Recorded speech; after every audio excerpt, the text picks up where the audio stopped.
Chapter 12. Fear of Insurrection. Not far from this time Nat Turner's insurrection broke out, and the news threw our town into great commotion. Strange that they should be alarmed when their slaves were so contented and happy. But so it was. It was always the custom to have a muster every year. On that occasion every white man shouldered his musket. The citizens and the so-called country gentlemen wore military uniforms.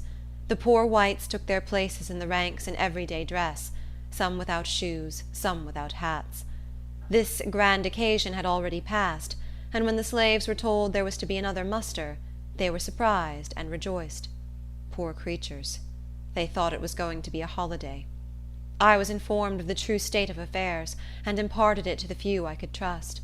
Most gladly would I have proclaimed it to every slave, but I dared not. All could not be relied on. Mighty is the power of the torturing lash. By sunrise people were pouring in from every quarter within 20 miles of the town. I knew the houses were to be searched, and I expected it would be done by country bullies and the poor whites. I knew nothing annoyed them so much as to see colored people living in comfort and respectability, so I made arrangements for them with special care. I arranged everything in my grandmother's house as neatly as possible. I put white quilts on the beds, and decorated some of the rooms with flowers. When all was arranged, I sat down at the window to watch. Far as my eye could reach, it rested on a motley crowd of soldiers.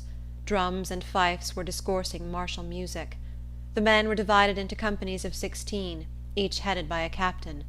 Orders were given, and the wild scouts rushed in every direction, wherever a colored face to be found. It was a grand opportunity for the low whites, who had no negroes of their own to scourge. They exulted in such a chance to exercise a little brief authority, and show their subserviency to the slaveholders, not reflecting that the power which trampled on the colored people also kept themselves in poverty, ignorance, and moral degradation.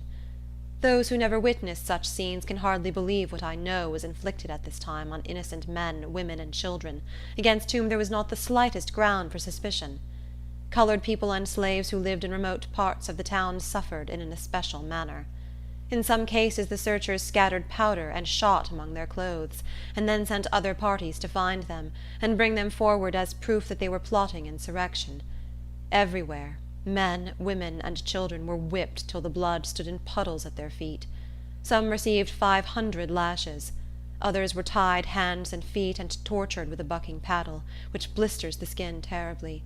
The dwellings of the colored people, unless they happened to be protected by some influential white person who was nigh at hand, were robbed of clothing and everything else the marauders thought worth carrying away.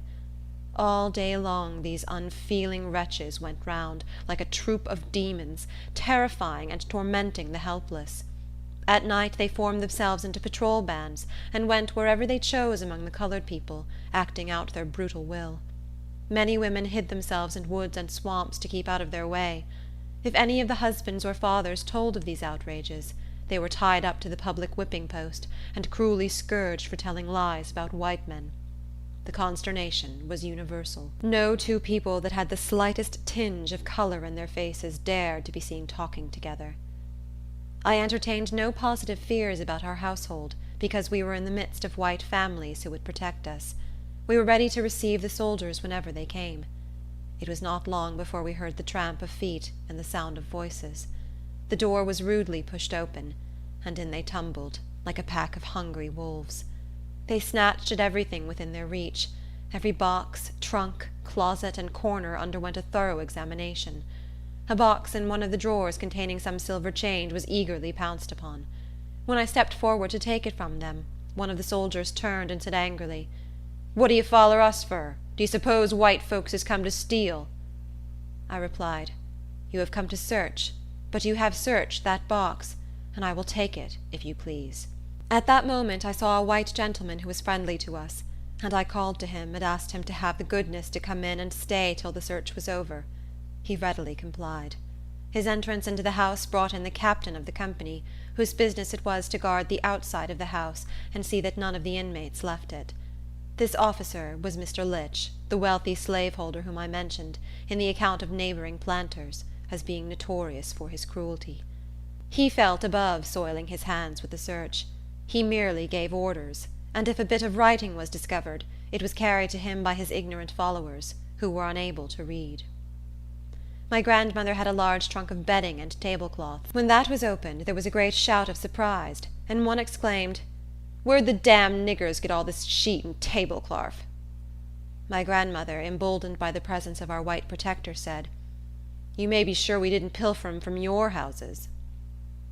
"Look here, mammy," said a grim-looking fellow without any coat, "you seem to feel mighty grand 'cause you got all them 'ere fixin's. White folks oughter have 'em all." His remarks were interrupted by a chorus of voices shouting, "We's got 'em! We's got 'em! Dis here yaller gal's got letters!" There was a general rush for the supposed letter, which, upon examination, proved to be some verses written to me by a friend. In packing away my things, I had overlooked them. When their captain informed them of their contents, they seemed much disappointed. He inquired of me who wrote them. I told him it was one of my friends. "Can you read them?" he asked. When I told him I could, he swore and raved and tore the paper into bits. "Bring me all your letters," said he, in commanding tone. I told him I had none. "Don't be afraid," he continued, in an insinuating way. "Bring them all to me. Nobody shall do you any harm." Seeing I did not move to obey him, his pleasant tone changed to oaths and threats. "Who writes to you? Half-free niggers?" inquired he. I replied, "Oh, no. Most of my letters are from white people. Some request me to burn them after they are read, and some I destroy without reading." An exclamation of surprise from some of the company put a stop to our conversation. Some silver spoons which ornamented an old-fashioned buffet had just been discovered. My grandmother was in the habit of preserving fruit for many ladies in the town, and of preparing suppers for parties. Consequently, she had many jars of preserves. The closet that contained these was next invaded, and the contents tasted. One of them, who was helping himself freely, tapped his neighbor on the shoulder and said, "Wall done. Don't wonder the niggers want to kill all the white folks when they live on sarves," meaning preserves. I stretched out my hand to take the jar, saying, "You were not sent here to search for sweetmeats." "And what were we sent for?" said the captain, bristling up to me. I evaded the question. The search of the house was completed, and nothing found to condemn us. They next proceeded to the garden, and knocked about every bush and vine with no better success. The captain called his men together, and after a short consultation, the order to march was given. As they passed out of the gate, the captain turned back, and pronounced a malediction on the house. He said it ought to be burned to the ground, and each of its inmates receive 39 lashes. We came out of this affair very fortunately, not losing anything except some wearing apparel. Towards evening the turbulence increased. The soldiers, stimulated by drink, committed still greater cruelties. Shrieks and shouts continually rent the air. Not daring to go to the door, I peeped under the window curtain. I saw a mob dragging along a number of colored people, each white man with his musket upraised, threatening instant death if they did not stop their shrieks. Among the prisoners was a respectable old colored minister. They had found a few parcels of shot in his house, which his wife had for years used to balance her scales. For this they were going to shoot him on Courthouse Green. What a spectacle was that for a civilized country! A rabble, staggering under intoxication, assuming to be the administrators of justice.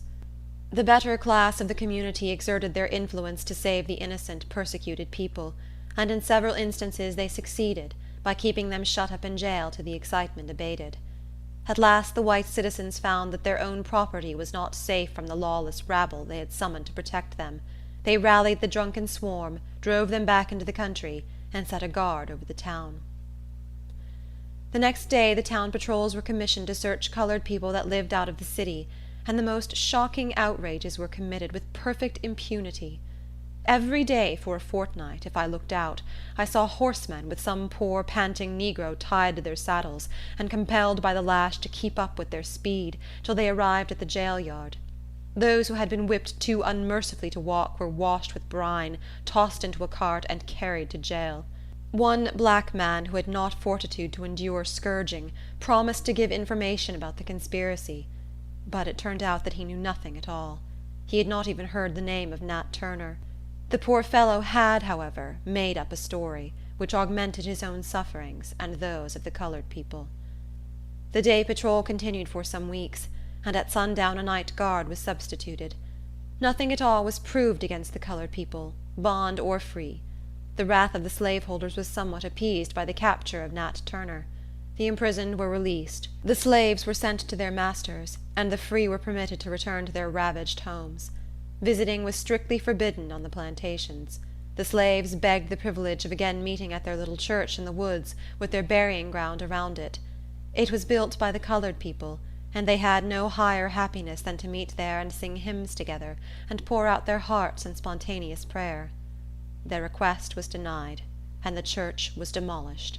They were permitted to attend the white churches, a certain portion of the galleries being appropriated to their use. There, when everybody else had partaken of the communion, and the benediction had been pronounced, the minister said, "Come down now, my colored friends."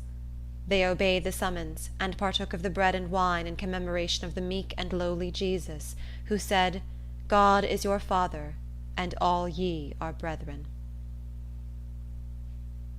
End of chapter 12.